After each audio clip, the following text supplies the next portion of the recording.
In today's video, I'm going to show you how to bring every component together to create an optimized Amazon listing in 2020. Things are changing on Amazon, and this is the up-to-date, accurate, and ready for success guide for how to optimize your listing. Let's get into it.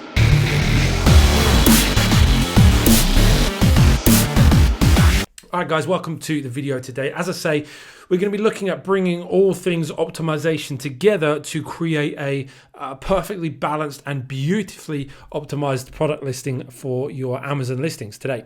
If you are someone that wants to optimize your business to a higher level, make sure you're subscribed to the channel, because that is my aim, is to help you optimize your business, optimize your life, and make sure you're not trading too much of that most valuable resource, which is time, in order just to exchange it for money. We want to help you build a business that's going to help you free up that time and spend more time on what matters most. So welcome to the community. Optimizing a listing is something that is talked about a lot and is referenced a lot. And the reality though is things are always changing. And so recently I've made some more isolated videos around aspects of listing optimization. And I wanted to try and bring it all together into one resource that helps you walk through step by step exactly how to really optimize a listing. So we're going to do that today. I'm going to walk you through the 4 phases of how to optimize a listing. So without further ado, let's jump into the computer. So it's really important at the outset of this tutorial that you understand the power of optimization. If you can optimize your listing and eke out another few percentage points of conversion rate on your product, that could mean thousands of pounds of extra revenue throughout the year. Depending on your volumes, it could be tens of thousands of pounds. So it's important we don't take this lightly. We're not lazy, and we don't just throw something up on Amazon and think that we can succeed with instant success, right? So we're going to look at how to do it so you can go on this journey in a successful way. There are 4 stages for optimizing an Amazon listing in 2020. We're going to go through each of these 4 stages, and I'm hoping that each of these will help you. The first stage is you've got to investigate. The second stage is you've got to create. And then the third stage is populate. And the 4th stage is iterate. I'm going to take you through each of those. I'm going to try not to make this an absolute beast of a long video. I'm going to try and keep it nice and sharp and just give you the most salient points. But if obviously at any point you don't understand, or I'm going too quick, or if I've missed something that you don't fully get, please let me know in the comments below. Feel free to ask any questions and I'll more than happy get back to you in there. All right, so stage 1 is investigate. The first thing you need to do if you want to optimize a listing and do it well, you really need to spend some time and put some energy into investigating. What we're talking about when we talk about investigating, well, really the way I talk about it in my Brand Builder Bootcamp training and in the Amazon Masters is you need to compile 3 core lists, and those lists are thus. They are your benefits, your differentiating factors, and your keywords. Let me take a little bit of a minute to talk about each of those briefly. I recently did a video all about features versus benefits, which you can check out right above me right now. If you haven't seen that yet, I would highly encourage you watching that, because it does talk about this in depth, and I won't go into it in depth in here because I've already done it there, and you can check it out there. But the whole idea is understanding that the benefit is what the customer experiences because of your product, right? Your product, your customer doesn't want an air diffuser or a yoga mat. They just want to be able to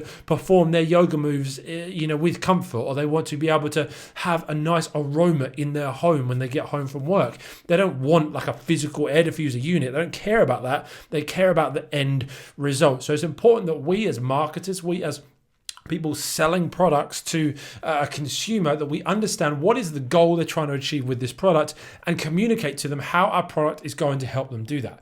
Which brings us on to the second list, which is differentiating factors. Hopefully, if you've done your product research well, you would have found factors about in the market that haven't been improved upon, or are weaknesses in the current offerings in the market, and you've actually gone out there with a supplier and improved on what's out there. You haven't just taken what's selling well and slapped a label on it and said, let's jump aboard the Amazon train, because that doesn't work anymore. But you've said, I'm going to create something that's unique, that's valuable, and hopefully you've done that. So you want to compile that list before you go into the creation process. You want to also have that core sort of list as well. And then finally, your keywords. You want to have a list of keywords that you are targeting with your listing. I use Helium 10's magnet tool for my keyword research along with the Cerebro tool. Both combined together are a really powerful set of tools for your keyword research. But keyword research is something that is ongoing that I will talk about as we continue through this video. In terms of the copy of your listing, you want to have a core list of 3 to 5 benefits, 3 to 5 differentiating factors, and 3 to 5 target phrase keywords. Those 3 core lists are going to be what we build this listing around and help you to not only build something that can be found on Amazon, but also build something that converts consumers, potential customers, into actual buyers. All right. So that's stage 1, what you need to do. And again, like I say, those things could be expanded upon over hours each themselves, but make sure you do check off each one of those. Many people just try and do keywords alone and they don't even do the benefit side of it, or they don't do the differentiating side of it. And you're immediately going to be behind your competition unless you can combine those 3 for a powerful, powerful result. And so then the second thing you need to do, of course, is you need to create your listing. The first thing that I would encourage you to do is to write your copy, your listing copy, which of course is your title, your bullet points, and your description. Those are the main facets of your copy. And now the reason I encourage you to write these first is because these are what really frames how you're going to talk about your product. It's okay to have a list of benefits, like for your air diffuser, you might say relaxing aroma. You might think about the timer. You might put a timer on it so it can set, so when someone comes home that's already set for them. It's easy to create that list, but it's another thing to communicate that well. How do you want to communicate it? Because what we're aiming for in this listing, when you go on an Amazon listing, is you scroll down the page. We'll look at some examples in a moment. You scroll down the page and you want your listing to flow. You want your images to speak about the same thing that your copy is speaking about. You want to have a message that you're trying to convey to your buyers, because it's not just about the targeting, but it's also about the messaging, okay? And so you want to have a consistent messaging thing throughout your listing, and so writing the copy first helps you to do this. I see too many people jump straight into the images, trying to take nice photos, create lovely infographics. Now what shall I write about? Whereas if you do this bit first, if you put the work in and do this right first, then actually it makes the images almost do themselves, right? And so we'll talk about that. How I create this copy, I did a whole process on how I do this, and I'll link the video above and also below in the description, using a tool in Helium 10. So I do a keyword research in Magnet, as I say, and then I'll crunch those keywords using Frankenstein, and then I'll use the tool Scribbles to write out a really highly optimized listing, making sure that I am using all of my keywords. That is a little bit limited and a bit older, because it does just talk about the keyword side of things and doesn't really incorporate the benefits and the differentiating factors enough. So I will do an updated version of that in the future, but just so you've got something to look at for now.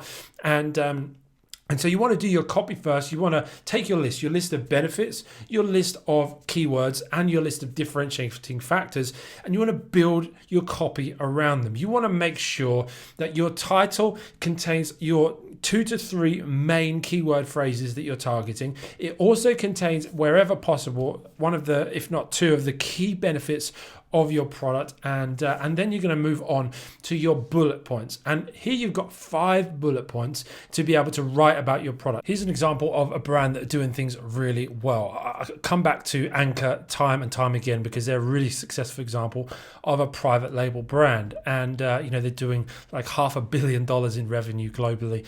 They were a private label startup some years ago, and here's a good example of some bullet points that they've written. It's not perfect by any means, but just gives you a bit of an idea of what it looks like. I would say potentially this one is a little bit long, because with your bullet points, you've got to remember that buyers, their attention span is very, very short, and many people will only look at their images and they will make a buying decision based on those images. They won't even read your copy unless your images are good. So images are important, but the reason we're doing this first, like I said, is to populate those images in a minute. So the bullet points aren't quite as important as your images, but they still are very important, because if a buyer shows interest based on the images, they're going to come and read about your product. And in the bullet points, you're either going to capture their attention or you're going to lose their attention. So this can be a real make or break area of your listing. So my recommendation, my guide would be to use only 200 to 250 of the characters that Amazon gives you. Some categories you may get more. This one looks like it may be more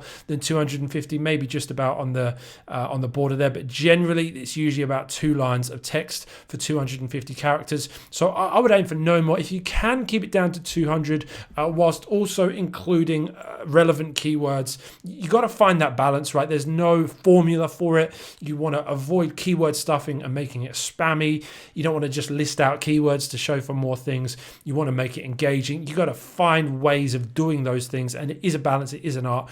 But only by doing it and testing it, we find that balance. But it gives you an idea here just of the brevity of it. I would encourage doing similar to what they've done. Perhaps what we tend to sort of capitalize this element here. You see Anchor, I've used in each of their bullet points for 3 or 4 words as like a title of that bullet point. And I would capitalize those to really make them stand out. And I would focus them in on one feature or one benefit and then really draw out that feature or benefit in the bullet point, right? So your core list of 3 to 5, ideally 5 benefits. If you're struggling for them, you can always do like a satisfaction guarantee in your 5th bullet point or so on and so forth. But you really want to try and draw out as many of those benefits in those bullet points with as much brevity, as much sharp, punchy copy as you possibly can. So those are your bullet points. And then, of course, it is your description. I would encourage you to use as much of that space as you possibly can. You want to really utilize the description to list out more of the features. If someone really is interested in your product and they want to know the finer details, I would avoid listing too much of the finer detail in the bullet points, only those really salient points that are going to help someone make a buying decision. But if they are, the minutiae, the kind of the very small specifications of your product, I would try and push all of those to the description, because that's where really detailed buyers are going to look. That's where really interested people are going to look to get those final bits of information. It will vary from category to category, but usually you get around 2,000 characters in your description. I'd encourage you to try and use all of that up. When you do put your description into your Amazon Seller Central listing, if you do just put, even if you formatted it with breaks and bold text, etc., when you put it in, it will just clunk it all together in just one big paragraph with no breaks. So what you can do is you can use some HTML code in that in order to be able to create a little bit of gap, bit of boldness in it. It technically is against Amazon's terms of service, but everyone does it, so it's up to you. The choice is yours. But if you did want to do that, you use these in the sort of the B in the parentheses and then the /B in parentheses in order to end where you want the bold text to be. So put one at the beginning of the text you want to be bold and the /1 at the end to close it off as such.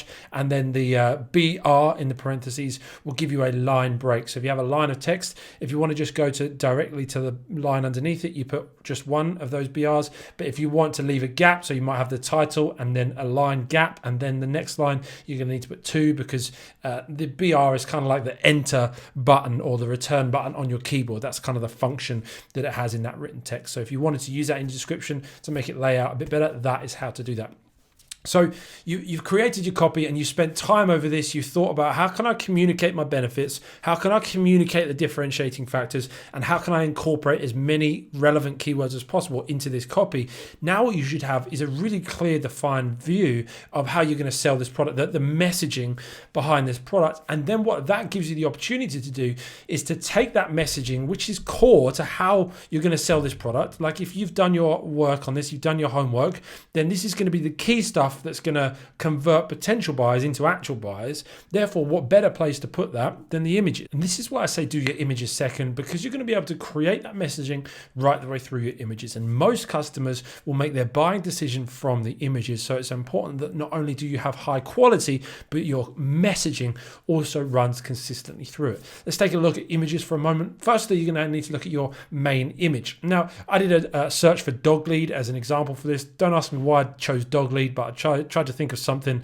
I don't have a dog, but I did look at some dog leads. And here are the first 2 options that come up. The last sponsored result and the first organic result. And I want you to see the difference between these 2 photos in terms of a main image. The number one goal of your main image is to attract the click. People can't buy your product on Amazon as it stands. They may change things in the future, who knows?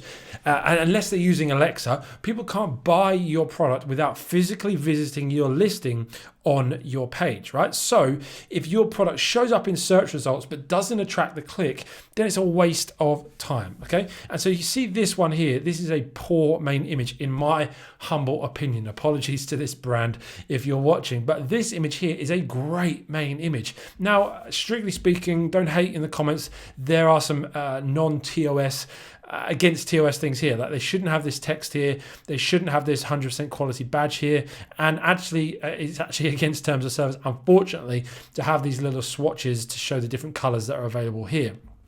Amazon are pretty strict. This one I really don't understand because it shows the customer more options are available. But anyway, they if Amazon do sort of spot that we've had a product before that we were selling in multiple colors, did this and our image got suppressed, and so we had to change it. But sometimes you will get away with this, but forget all of these other things. Even if they didn't have these things, even if it was just the lead itself, this image is way better than this one. And the reason is because number one, it takes up way more of this white space.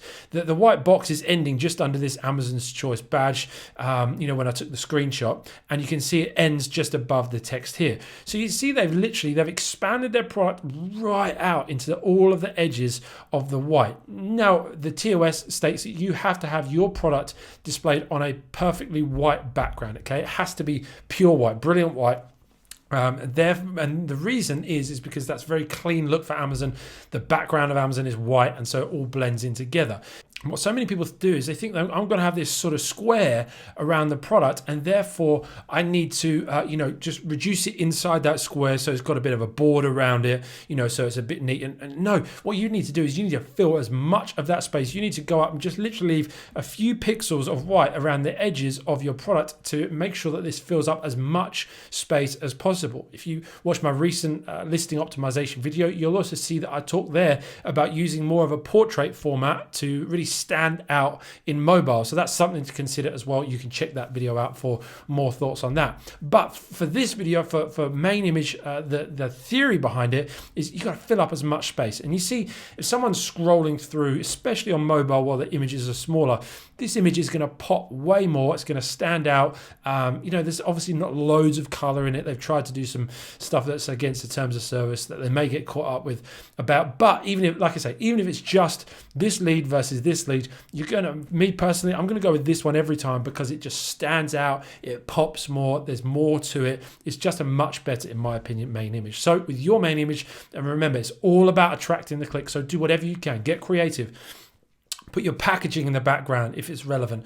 Use something from your product. If you're selling a free gift with it, make sure that's in the image. If you've got an ebook, try putting that in the image. If you've got something with lots of pieces, sort of spread them out in the image. Be creative. You're only supposed to have the actual product in the image, but if that is the product and you're just creative with it, Amazon can't complain about that, and you should be fine. So get creative with your main image, attract that first click, and then we move on to the next images where, again, marketplace dependent, category dependent, it depends how many, but right now most categories, most listings, most marketplaces, you get your one main image, and now you're getting 6 more image spots to be able to display images. And this is where I would recommend you developing 6 benefit driven infographics.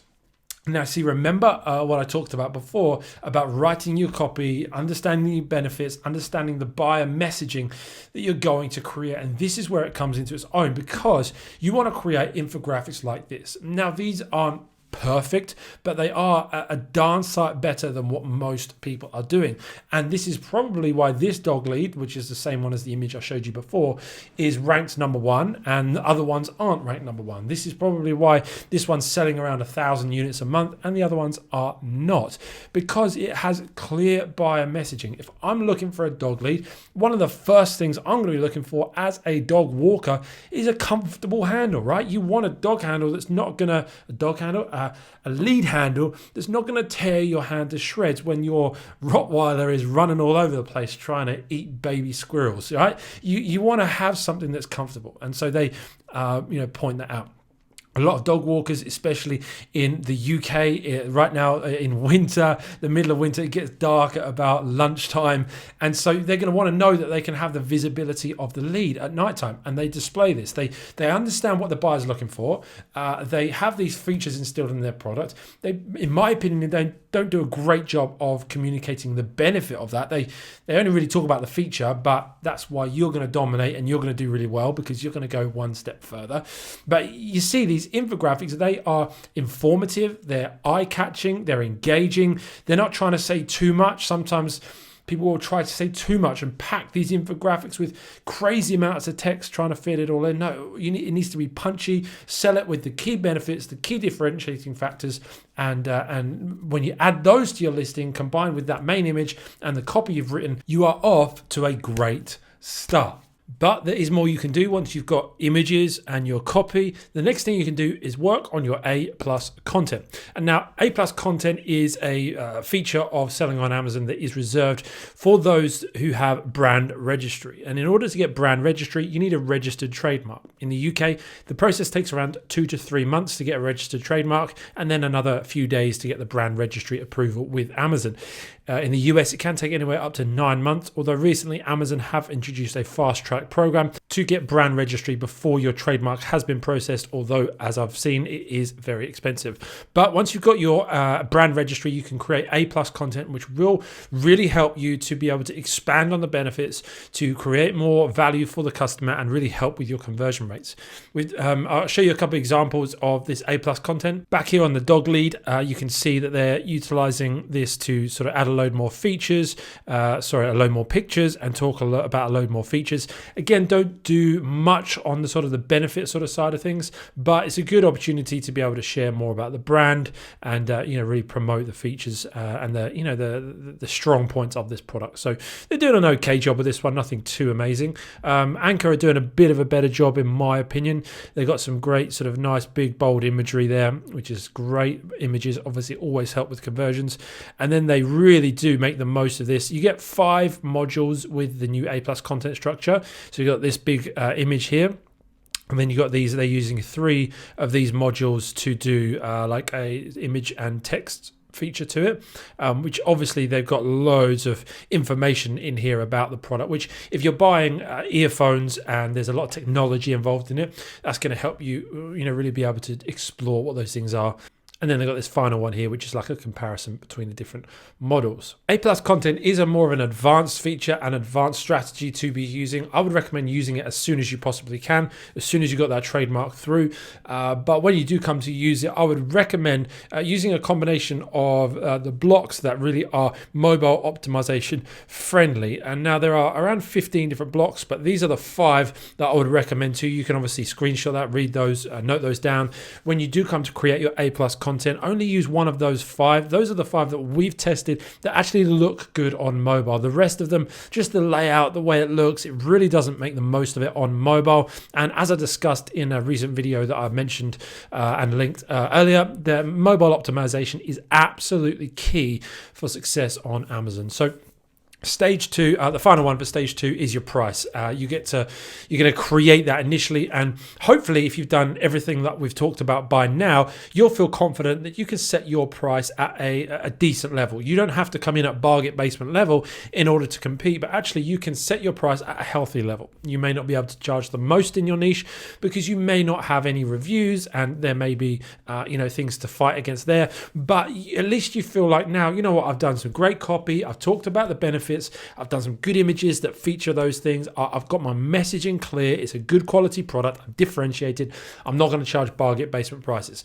Now your strategy may be to charge a really cheap price to get a whole bunch of sales to help you with your organic ranking, and that's up to you. But what I'm saying is, hopefully through this process you've got to the point where you're not forced to sell cheaply because you've done a really good job in this process, right? So stage 1 is to investigate, stage 2 is to create, and then we're moving into the ongoing stages. Number 3 is to populate. And you may have noticed that we haven't talked about reviews yet. And reviews are really, really important when it comes to optimizing your Amazon listing. They're a massive part of that. But obviously, you're not going to have any reviews when you first launch your product on day 1. And now reviews are a very significant factor for an optimized listing, a listing that's going to convert well. And so, you do need to populate your listing with as many reviews as possible. When it comes to reviews, we're looking at the number, the quantity of reviews.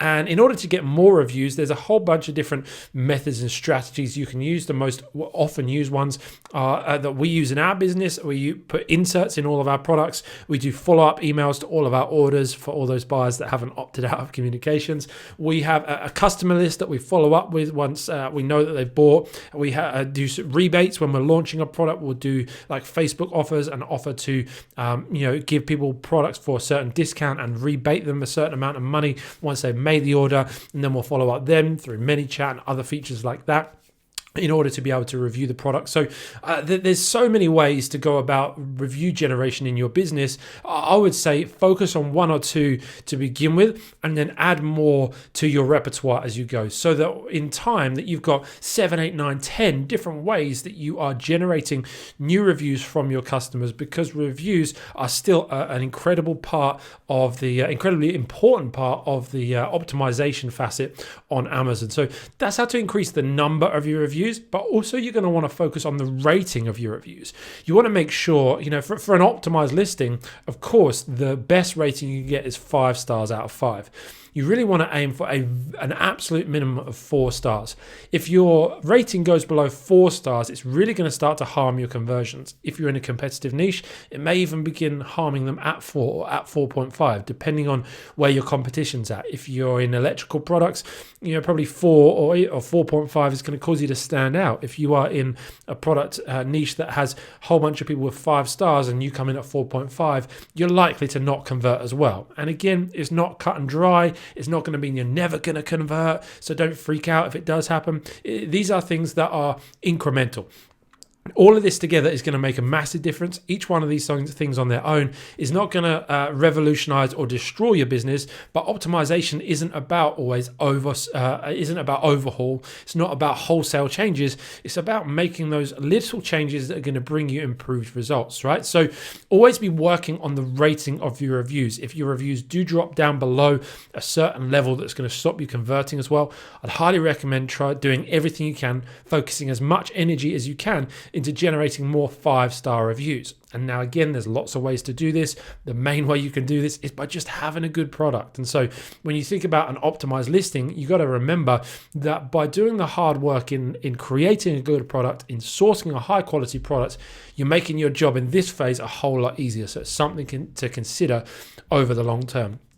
And then finally, with your reviews, you want to work on the visibility. An optimized listing has the most, the best reviews at the top of the listing. And what does this mean? If we go and check one of them now, if we see inside this anchor listing, you have got 107 customer reviews for this product so far. And these are the ones that you see it automatically. The default is it sorts it by top reviews as opposed to most recent. And these are the ones that have got the most engagement, that are deemed as to be the most helpful. And we'll talk about why that is in a moment. But as you can see here, 5-star is the first review, and they've got a whole load of points there, flipping heck, 8 different points about why they love this product. So the buyer has gone to a lot of work to make sure this review is really good. So it's been deemed helpful, and therefore it's at the top of the listing. And then you've got another 5-star review, 4 stars, 1 star. Okay, very disappointing. Don't buy. Someone who's obviously really not happy with this product. So if I was the owner of this product, I would be doing everything I can to make this review less visible. Right? It's still there if people want to go find it. I'd be working to try and get rid of it if I could. There's ways you can do that. But if you are unable to do that, if Amazon won't remove it, if the customer won't update their review, and it's stuck there, then what you're going to need to try and do is get it off this front page, because the majority of people, I don't have stats on this because Amazon don't release them, but the nature of people, the majority of people will only look at these first reviews on this page here. And it's only the minority that will go to see all customer reviews here and really look in detail through them. If your product is a higher price, then they're more likely to do this, because higher price means that people will do more research. So there is sort of those balancing factors involved. So what you want to try and do in order to optimize your listing, you want to get the best reviews as high up as you possibly can. Now, the best reviews are, number one, of course, highly rated. Number two, descriptive, talking about why they love your product. And number three, they have photos or even better videos. Videos on your reviews are an incredible boost to your conversions. So if someone does like a video review, does an unboxing and adds it to their review, you want to make sure you do everything you can to get it to the top of those reviews. How do you do that? I hear you asking, man. Well, you see here, 13 people found this helpful. 10 people found this helpful. 5 people found this helpful. It's not exact science. So you see this, 7 people found this helpful. It's not a case of literally being ranked in this order and there's an algorithmic sense to this. It's hard to understand like much of Amazon, but there is a definite ordering of this based on how helpful these reviews are, right? So in order to get the reviews that you want to be more prominent showing, what you need to try and do is encourage people to vote certain reviews as helpful. So you could be creative with how you might do that. You might want to post the link to review. If you click on a review, the heading of the review here, it will actually take you to the page where that review is hosted, and that has its own individual link. So you might want to send a link of a really good review to your customers and say, do you agree with this? If you do, click helpful, or more creative ways that you might think of how you can involve people to help you with that. But that's going to help those reviews be more and more prominent on your listing. So the more you can direct customers towards those helpful reviews and get them to vote it being helpful, the more they're going to be prominent. So that's how to increase the visibility of those reviews. And the final step in the populate section of the creating and optimizing a listing is to get some questions and, of course, then some answers. In every listing, there'll be a section for question and answers. And these, again, they do help with conversions, because people may skip reading through some of what you'll often find is people will ask questions about something you've already answered in the description. But people being people, we're lazy by nature. We don't read everything, but we want to know the answer to our specific question. And often people will ask those. So you may want to, again, get some people to help you to ask some questions about your product that may be specific things that people will frequently want answers to, even though they're mentioned already in your bullet points and your description. It's always good practice to have them answered again there in your questions and answers. So you can either wait until customers naturally ask those questions, or you can get some people, your customers, your previous customers, to maybe go back in and help you and ask those questions so that you can answer them, so they're visible in your listing as well. So that's how you're going to begin to populate your listing with these things that need time to create. They don't appear there straight away. You can't set them up in the settings of the listing, because they are generated by people coming to your listing and engaging with your product. So that is stage 3 though. We've got investigate, we've got create, we've got populate, and the final stage is to iterate. Now, iteration is the process of testing, analyzing, optimizing, improving, and making these tweaks over time. And the things that you're going to want to continue iterate, it begins with price. Testing your price is a key to optimizing your listing. You might think because you're selling well, you might be selling 10, 12, 15 units a day. You might think that your listing is well optimized, but you could be selling 16, 17, 18 units a day if you were to test and tweak your pricing. Now, of course, it could have the opposite result, and that's why I'm saying test it. You don't know until you test it. So once your listing begins to mature and you've gone through those first 3 stages, you're going to want to look at testing things like your pricing. For instance, if you are right now selling something at $19.99, you might want to test selling it at just over £20 so that the customer gets free shipping. It might seem more in the psychological idea of pricing, but the very fact that they don't have to add on another item to get free shipping if they're not a Prime customer, that may help with your conversions. There's a reason every retailer retailer on the planet uses 99 or 95 and doesn't round up to the next pound, because it's shown to psychologically make an impact. So if you're selling for something on the round pound, like 25 pounds, bring it down to 24.99, and studies show that it should impact your conversions. The other thing to test with your pricing is also how far you can push it up, because ultimately you don't want to be the person that's selling in your market for the cheapest amount. You want to be able to attract at a premium price. Premium price means more profit. It means more ability to be able to advertise. It means so many more things. And so you want to try and push it up. And often what you might find is that if you increase the price, you might still find a bump in your conversions, because there's this idea of perceived value. Well, if it's more expensive, then it's got to be better. And it doesn't always ring true, of course. There needs to be some substance behind that. But like I say, it's always worth testing. And a caveat to add to that as well is it's always worth testing your price with vouchers. Again, if you're selling at £20, why not try selling at £25 with 20% off voucher, or some variation of that that's going to show the voucher on the listing, which I always recommend doing, because it improves your click-through rate, looks more attractive on the listing, incentivizes the buyer to go through with completing their purchase, and so many other things. So test those things as well. Iterate. Don't just leave it as it is and for months on end and leave it the same. Remember, a slight improvement in your conversion rate can make a massive difference to your revenue numbers. So it's always worth iterating these sort of finer aspects of it. The second thing to iterate and test and improve, of course, is your images.